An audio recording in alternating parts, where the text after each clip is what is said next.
नमस्ते साथीहरु, good morning everyone.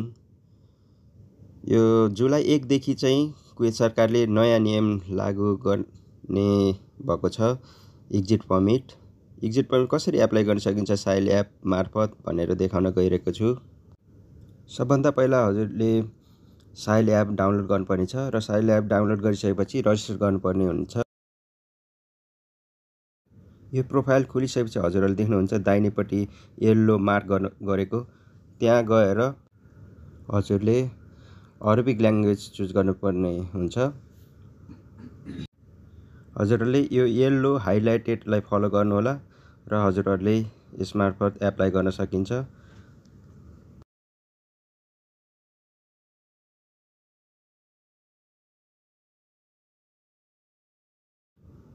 यसमा 5 नम्बरमा करेक्ट गनेर 5 नम्बरमा गएर क्लिक गर्नुहोला र एप्लाई गर्ने डेट आउँछ र म्याक्सिमम हजुरहरूले 1 हप्ता 7 दिनको एप्लाई गर्न सक्नुहुनेछ। र हजुरहरूले एप्लाई गरिसकेपछि कम्पनीले एप्रुभ गरेपछि हजुरहरूमा PDF आउनेछ र त्यसलाई डाउनलोड गरेर हजुरहरूले इमिग्रेसनमा देखाउनुपर्छ। धन्यवाद। Thank you so much for watching.